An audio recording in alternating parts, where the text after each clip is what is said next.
Well, good afternoon and welcome once again to Ed's Orchids. Now today we're not going to look at Fragmipediums, or we're not going to have a look at Paphiopedilums. You can see these are getting watered. We're going to have a look at Cymbidiums. See what I can find out about them. I've got one out of flower.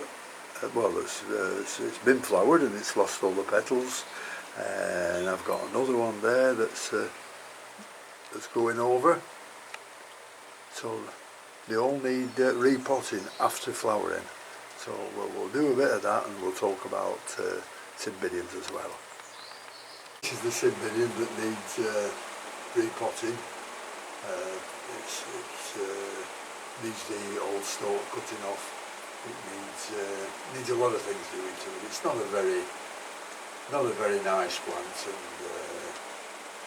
and it's only got two pseudobulbs, you know. So we'll see how it goes anyhow when I repot it. What should I say about these? I was going to put them outside today, you know, but we have been told by the forecasters that temperature comes Sunday, which is what, 48 hours off, something like that. We can expect freezing conditions next week. So we'll probably leave them locked up in the greenhouse still. Well, I'm locked up as well. So we'll leave the plants locked up as well until got to be June before I put them out. Take the wires off that held the spike upright.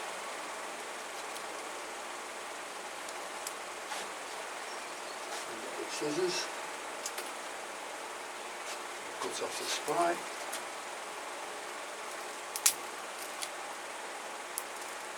Absolutely dead.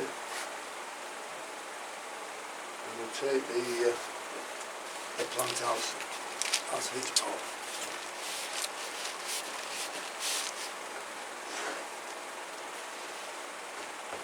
Just make sure you can see the bottom of the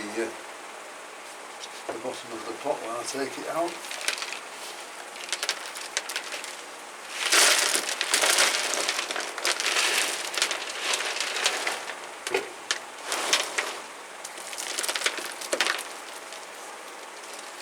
All quite dry, plenty of roots, plenty of soft roots. So what we need to do is take all the soft roots off. All the dead roots need to come off. You need to try and get all this bark out. And then if any of the roots are longer than sort of 5 or 6 inches, they need trimming. You know. So we'll have a look at that. But first of all, I'll take this bark out.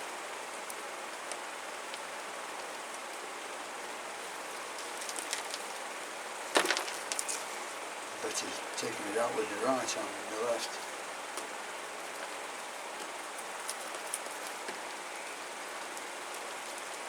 It's a big bark, this, and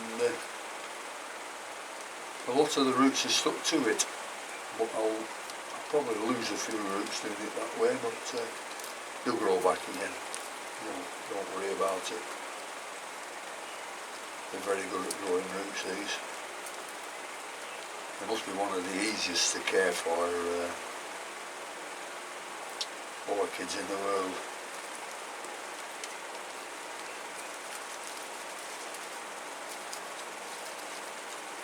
The only trouble is I wish there was about a quarter size, and then they'd be really popular. It's just the people who love them just haven't got the room to keep them.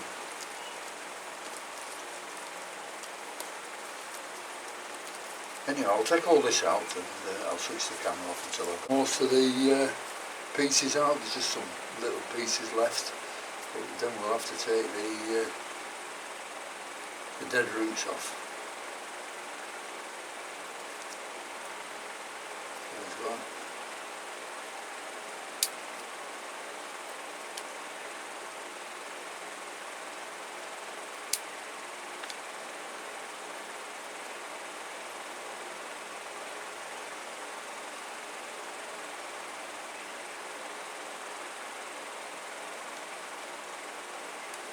doesn't seem too bad, because some of the roots on Cymbidiums, if they feel a little bit soft, just give them a nick, and a lot of times it'll show green, you know, when it's a live root. Come on, don't be so awkward. Got it. That's a dead one.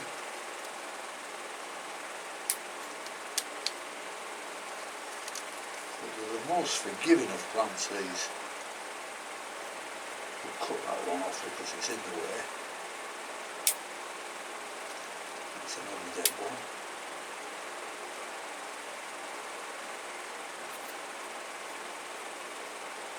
And now these want trimming to about 6 inches. So we'll trim them all down best we can.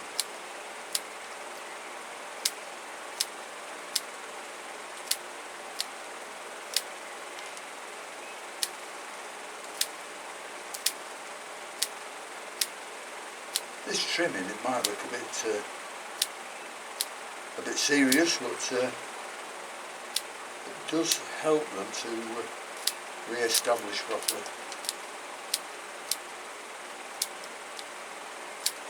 Yep, that'll do for that one. So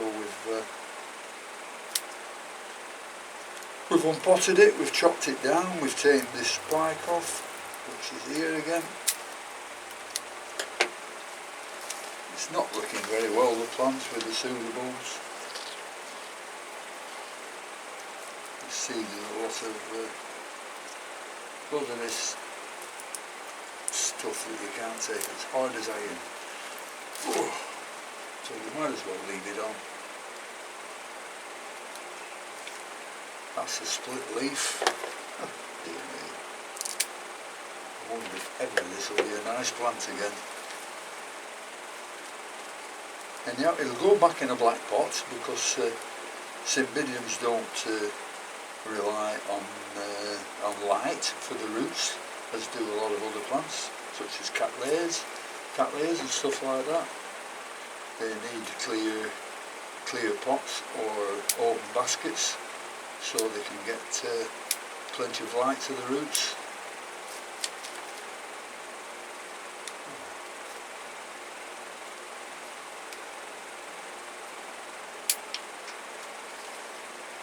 Still chopping away.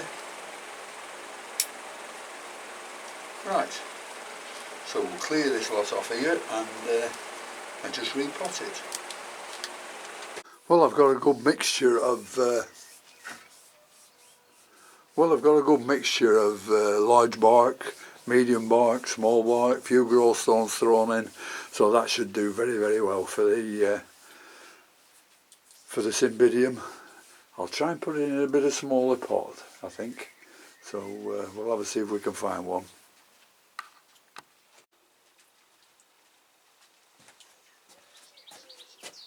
Right, I found just a 2 litre pot this, and I think this fits in very nicely.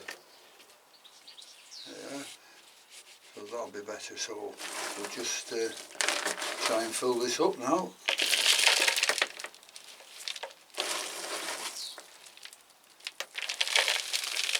That should be right for at least another year.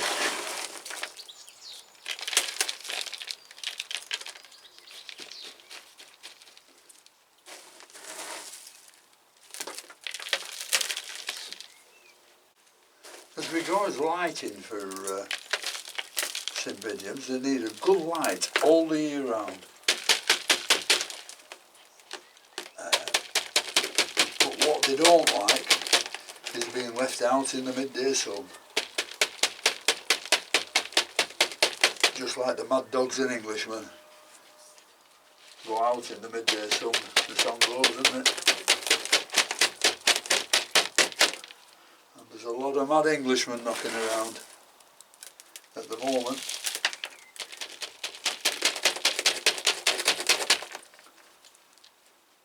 They've got to stay indoors. Some of these youngsters keep having parties and they're having to get broken up by the police. Where were I up to? Where were I up to? Oh These in winter they require cool temperatures, you know, down into the high 30s or 40s, and this is to initiate blooming the following year. It's like most other orchids, they need a good change in temperature. Let's keep tapping this a lot.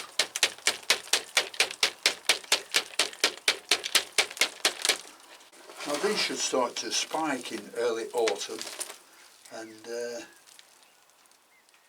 once they do start spiking, make sure you give them those low temperatures.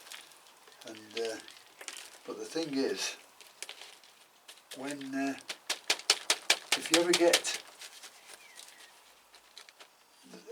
the buds dropping on these, it's generally because that you've kept them too warm. So once the buds form, trying to give them temperatures around about 60 degrees Fahrenheit, something like that, not too warm, and so that will prevent the buds from blasting.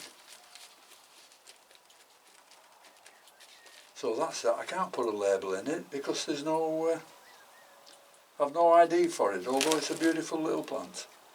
So I hope that will do much better for next year. Now we'll have a look at the other one. Well, here's another one that needs repotting. It's I don't know what the names are for these. I'm not particularly struck on Cymbidiums, but I like to know things about them. Look at the casing on this one. Absolutely rock hard, you can't get it off, that pseudobulb. And it's as hard as iron, so I'll have a good look at that when I get it out of the pot.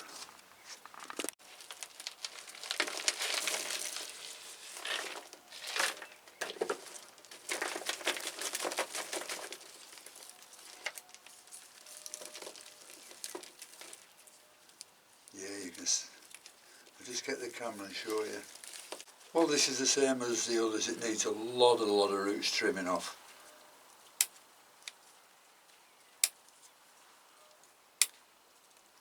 I don't use this bark again. It must have been in it a year or two now. I mean, they're not the sort of plants, I said it before, I like, and I bought them absolutely years ago and never did anything with them. And but now as I've got them and I've got plenty of time, I'm trying to do my best for them. But whether my best will be good enough remains to be seen.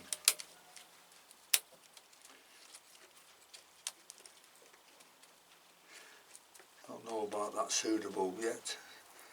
It's looking a bit light brown at the bottom, but it's still extremely hard, so I'll leave it. It might come. That's where it's had a big cut, where some bulbs have been cut off, that one. I might have done it, I don't know. Highly probable.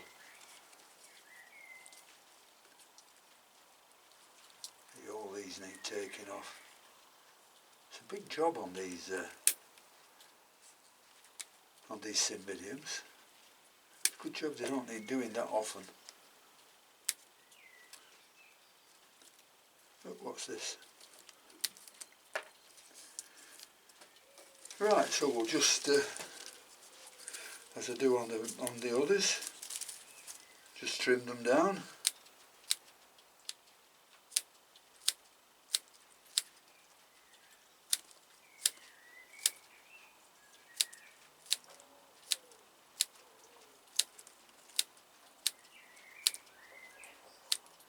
I mean, a lot of people will think this is virtually cruel, but I do this with the cattleyas as well. Trim the roots down when I repot.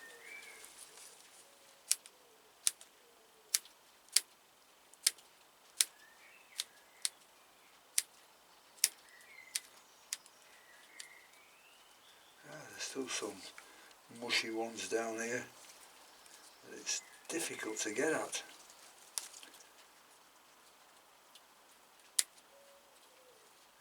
Very difficult to get at.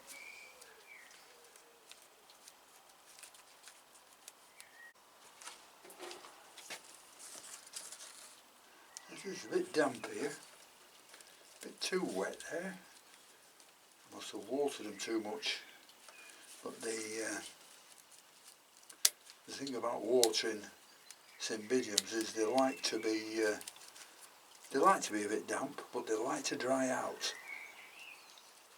You know, you're fine if you put them outside, you know, when the weather's better, and it rains, then you've no need to bother about them, have you? You know, feeding, I'd feed them pretty lightly.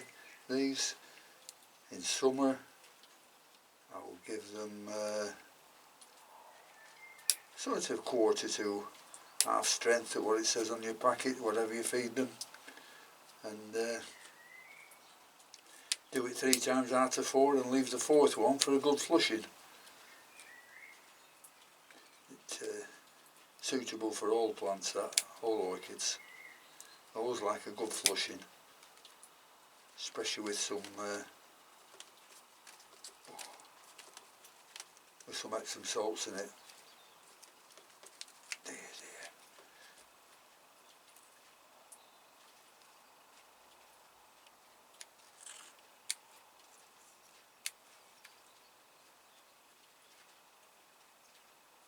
Well,